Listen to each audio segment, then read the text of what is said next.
नमस्कार. संध्याकाळचे 7 वाजलेत. आज महाराष्ट्र या बातमीपत्रामध्ये आपल्या सगळ्यांचं स्वागत. मी प्रसाद काथे. पहिली बातमी येते ती मराठा समाजाच्या संदर्भातली एक अत्यंत महत्त्वाची घडामोड नुकतीच घडली आहे. त्या संदर्भात मराठा समाजाला ओबीसींच्या प्रमाणे सवलती देणार आहेत अशी घोषणा महायुती सरकारकडून करण्यात आली आहे. शैक्षणिक सवलती आणि सोयी सुविधा मराठ्यांना सुद्धा लागू केल्या जाणार आहेत. तसा फडणवीस सरकारकडून एक महत्त्वपूर्ण निर्णय घेण्यात आलेला आहे. ओबीसींच्या ज्या 8 सवलती महत्त्वपूर्ण मानल्या जातात त्या मराठा समाजालाही लागू केल्या जाणार आहेत.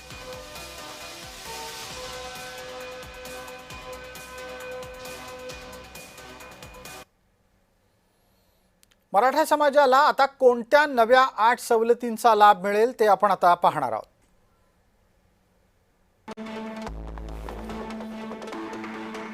शालांत परीक्षोत्तर शिष्यवृत्ती योजना म्हणजे 10वी उत्तीर्ण झालेल्यांना शिष्यवृत्ती मिळणार. वाहन चालक वाहन प्रशिक्षण योजना, माध्यमिक आणि उच्च माध्यमिक वर्गातल्या विद्यार्थ्यांना शिष्यवृत्ती,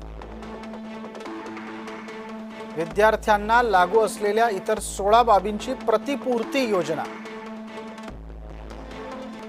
अनुदानित आणि विना अनुदानित व्यावसायिक अभ्यासक्रमासाठी प्रवेश घेतलेल्या उमेदवारांच्या साठीची योजना, अभ्यासक्रमांच्या साठी मराठा समाजातील विद्यार्थी पात्र ठरणार.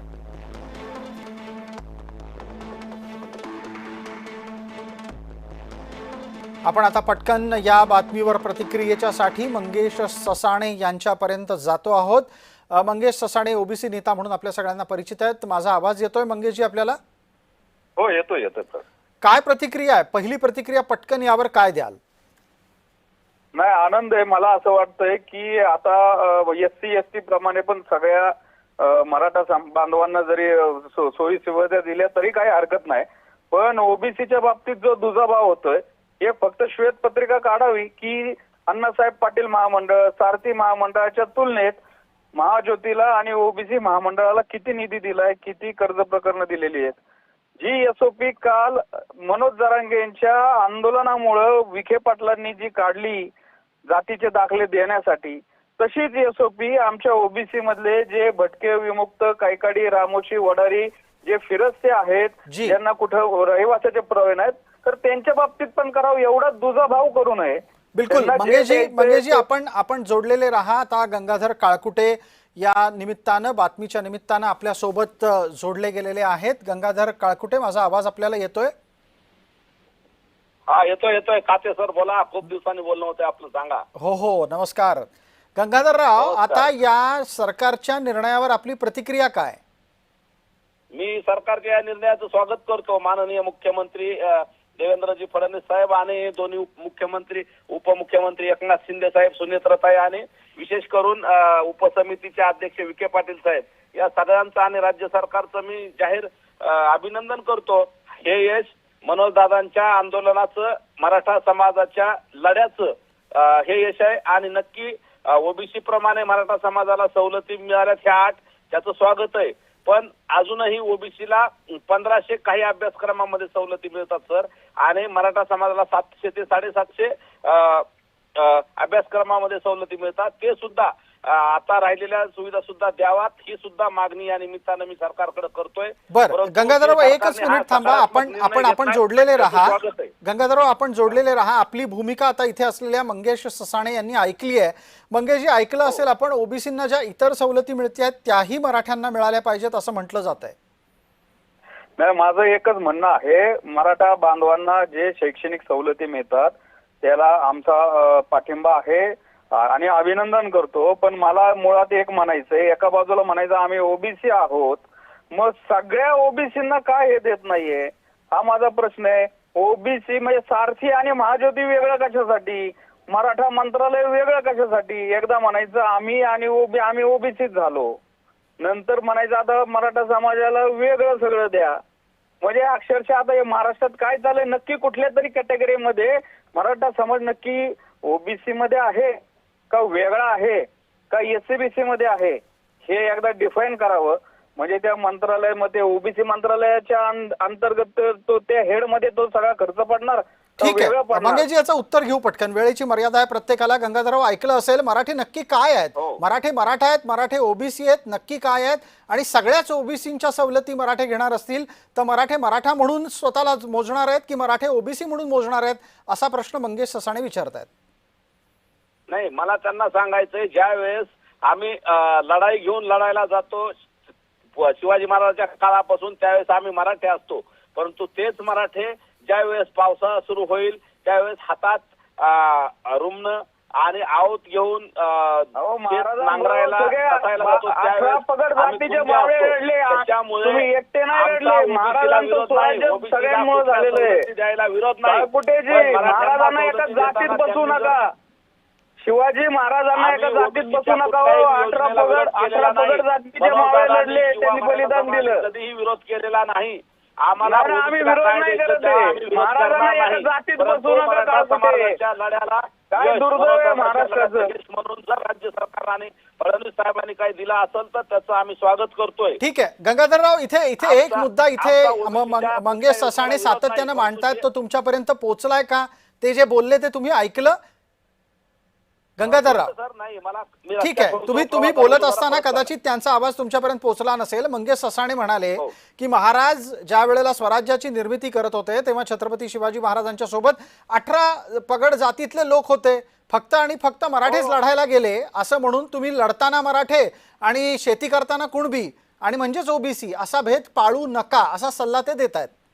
नाही, आम्ही कुठे भेद करतो? हेच आम्हाला ओबीसीत नाही येऊ नका म्हणतायत. आमच्या मूळ नोंदी ह्यांच्या अगोदर असताना तरी हे आम्हाला ओबीसीत नाही म्हणत होते, म्हणून मी तो उल्लेख केला. आम्हाला आताचे जे ओबीसी आहेत त्यांनाही आणि घुसखोरी कशासाठी पाहिजे? या ओबीसीला कशासाठी पाहिजे? मराठ्यांना ओबीसीला दे, आमचं नाही. अहो सामाजिक मराठ्याला असतील तर मराठ्यांना ज्या मिळतात त्या सुद्धा ओबीसीला सवलती द्या. एवढं मन मोठं आहे मनोज दादाचं, मराठ्यांचं, आमचं सगळ्याचं. महाज्योती वेगळं कशाला एकत्र करा, आमचं म्हणणं आहे. चालेल का तुम्हाला? केलेलं आहे सरकारने. त्याच्या अगोदर तुम्हाला मागणी तुम्ही केली. मध्ये हस्तक्षेप करतो कारण इथे चर्चेमध्ये एक नवा मुद्दा आलेला आहे. मंगेश ससाणे आणि गंगाधर काळकुटे तो मुद्दा समोर ठेवतो, त्यावरची आपली प्रतिक्रिया घेतो. गंगाधर काळकुटे म्हणतायत की मराठ्यांचं मन इतकं मोठं आहे की ज्या ज्या सवलती मराठ्यांना मिळतात त्या ओबीसींना मिळाल्या पाहिजेत. मंगेश ससाणे उत्तर द्या आणि हे सांगा की मराठ्यांच्या कोणत्या सवलती तुम्हाला हव्या आहेत? तुम्हाला आतापर्यंत जे जे मिळालंय ते पुरेसं आहे की आणखी हवं आहे?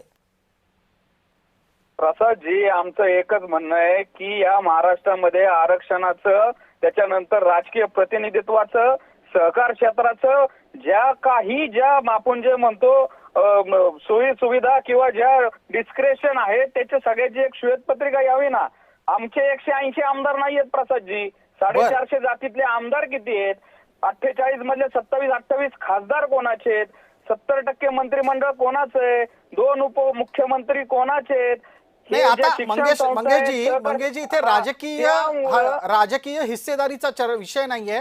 शैक्षणिक आणि इतर सोयी सुविधांच्या बाबतीमध्ये आपली भूमिका काय असणार आहे? मराठ्यांना जे जे मिळतं ते हवंय का मराठ्यांच्या महामंडळाला जे मिळतं तेही हवंय? प्रसाद, जे आमचं म्हणणं एकच आहे, आता जी जात न्याय जनगणना झाली पाहिजे त्याच्यामध्ये सगळ्यांची आर्थिक, शैक्षणिक, सामाजिक स्थिती समजेल. आता मला एक विचारायचंय, 450 जातीमध्ये विखुरलेल्या ओबीसीसाठी ज्या महाज्योती आणि आपलं ओबीसी महामंडळ आहे त्याच्या तुलनेमध्ये एका जातीसाठी तेवढाच निधी किंवा त्याच्यापेक्षा जास्त, मी तर आवर्जून म्हणतो, सारथीला दिलेल्या जागा आणि सारथीच्या इमारतींसाठी दिलेला निधी अजितदादांनी याची तुलना महाज्योतीसाठी जर केली तर महाज्योती अजून पण खूप पाठीमागे आहे. ठीक आहे, मंगेश ससाणेंच्या या मुद्द्यावर उत्तर लागेल आपल्याला. गंगाधर काळकुटे आहेत आपल्या सोबत. गंगाधरराव, निधी वाटपामध्ये जातीनिहाय भेदभाव होतोय हा आरोप आहे, पटकन उत्तर द्या, वेळेची मर्यादा आहे. जर होत असेल विषय नाही तर त्यांचाही गंगाधर काळकुटे, आपला आवाज पोहोचत नाहीये. तुर्तास आता वेळेची मर्यादा आहे, माफ करा मला त्यासाठी. आपल्या दोघांचेही आभार. गंगाधर काळकुटे मराठा समन्वयक म्हणून आणि मंगेश ससाणे ओबीसी नेता म्हणून आपल्या सोबत होते. पटकन वळूयात. आपल्या सोबत आता जोडले गेलेले आहेत भारतीय जनता पार्टीचे आमदार तसंच मनोज जरांगे यांच्या उपोषण आंदोलनाच्या निमित्तानं संवादासाठी पोहोचलेले आमदार प्रसाद लाड, नमस्कार. आवाज येतोय? हो, येतोय, बोला. आजच्या दिवशी जो निर्णय घेऊन ओबीसींना मिळणाऱ्या सोयी सवलती मराठ्यांनाही देण्याचं ठरलं आहे, त्याची पार्श्वभूमी काय, याची मागणी कुणी केली होती? नाही, निश्चितपणे मला असं वाटतंय की देवेंद्र फडणवीसाच्या सरकारने सातत्याने कुठल्याही समाजामध्ये भेदभाव न मानता प्रत्येक समाजाचा हक्क प्रत्येक समाजाला मिळण्यासाठीचा प्रयत्न होता. आणि मनोजदादा जरांगे पाटील आणि सन्माननीय देवेंद्र फडणवीस यांच्यामध्ये एक दुवा बनण्याचं काम मी केलं, ज्यामध्ये सन्माननीय समितीचे प्रमुख माननीय राधाकृष्ण विखे पाटील साहेब, उपमुख्यमंत्री एकनाथरावजी शिंदे साहेब यांच्या सर्वांच्या प्रयत्नाने आणि देवेंद्रजींच्या आशीर्वादाने आज ओबीसी प्रमाणे तब्बल 8 योजना मराठा समाजासाठी सुरू करण्याचा निर्णय हा माननीय देवेंद्रजींच्या सरकारने घेतला. त्यासाठी प्रथमतः मी देवेंद्रजींचं अभिनंदन करतो, आभार मानतो. आणि मराठा समाजाचे नेते आणि मराठा समाज माननीय जरांगे पाटील आणि इतर सर्व समाजांच्या माझ्या बंधू भगिनींचं मी मनापासून स्वागत करतो. यामध्ये प्रसादजी एक मुद्दा इथे उपस्थित करतो. आता आपल्या सोबत असलेल्या ओबीसी नेत्यांचं म्हणणं असं आहे की मराठ्यांना सवलती द्यायला काहीच आक्षेप नाहीये, पण मग सारथी आणि महाज्योतीतल्या निधीतला भेदभाव का होतोय? नाही, तो देखील पूर्ण होईल. माझं असं म्हणणं आहे की मी प्रसाद लाड म्हणून जी भूमिका बजावण्याचा प्रयत्न केला ती माझी भूमिका फार स्पष्ट आणि क्लिअर होती, ज्याच्यामध्ये कुठल्याही प्रकारे ओबीसीच्या अधिकाराला किंवा SC ST समाजाच्या अधिकाराला, VJNTच्या अधिकाराला हात न लावता मराठा समाजाला जे मान्य केलंय ते मराठा समाजाला देण्याचं काम मी केलं. ज्याच्यामध्ये जी दरी होती ती पूर्ण करण्याचं काम झालं. मला वाटतं शालांत परीक्षेतर शिष्यवृत्तीची योजना असेल, मोटर वाहन चालक वाहक प्रशिक्षण योजना असेल, माध्यमिक उच्च माध्यमिक वर्गातील विद्यार्थ्यांना लागू असलेली शिष्यवृत्ती योजना असेल, विद्यार्थ्यांना चालू असलेल्या 16 बाबींबद्दल प्रतिपूर्ती करण्याची योजना असेल, महाराष्ट्र राज्यातील रहिवासी असणारे व परराज्यात अनुदानित विनाअनुदानित व्यावसायिक अभ्यासक्रमासाठी प्रवेश घेतलेल्या उमेदवारांच्या योजना असतील, ओबीसी विद्यार्थ्यांना शैक्षणिक सवलती व सोयी सुविधा मिळण्यासाठी पात्र असलेल्या सर्व योजना या मराठी समाजाच्या विद्यार्थ्यांना पात्र होतील.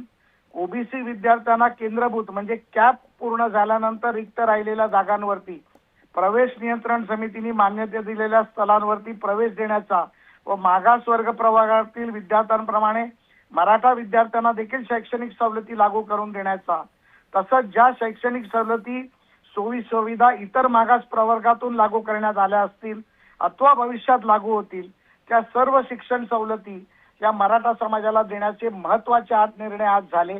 मला वाटतं की हे निर्णय आज झाले, आज ते लागू केले गेले, परंतु याची अंमलबजावणी खऱ्या अर्थाने ही 2023-24 मध्ये व्हायला पाहिजे होती. परंतु माननीय राज्याच्या मुख्यमंत्री देवेंद्र फडणवीसांनी याबाबत पुढाकार घेतला, त्याबद्दल मी माननीय देवेंद्रजींचं, एकनाथ शिंदेंचं मनापासून आभार मानतो आणि समाजाचं अभिनंदन करतो. आणि पुन्हा एकदा मी आपल्या माध्यमातून सांगू इच्छितो की जसं सारथी असेल, भारती असेल किंवा इतर अण्णासाहेब पाटील आर्थिक विकास महामंडळ असेल, या बाबतीत देखील ज्या योजना आहेत किंवा हॉस्टेलची योजना आहे, जो काय अधिकार आमच्या ओबीसी समाजाला आहे त्याच पद्धतीत त्यांच्या अधिकाराला बाधित न राहता मराठा समाजाला न्याय देण्याची जी भूमिका सरकारने घेतली त्याचं मी स्वागत करतो. प्रसादजी, एक तांत्रिक प्रश्न फक्त पटकन विचारतो. मराठा समाजाला सवलती मिळणार, ओबीसींना सवलती मिळणार, दलितांना त्यांच्या सवलती मिळणार, म्हणजे उरलेत त्यांचं काय? त्यांना देखील SC-BC मधनं सवलती आहेतच. त्याच्यामुळे प्रत्येक समाज हा घटक हा महाराष्ट्राचा घटक आहे. कुठल्याही जातीपातीचं राजकारण न करता शिक्षणाचा अधिकार प्रत्येकाला आहे, प्रत्येकाला नोकरीचा अधिकार आहे, प्रत्येकाला त्याच्या सवलती मिळण्याचा अधिकार आहे.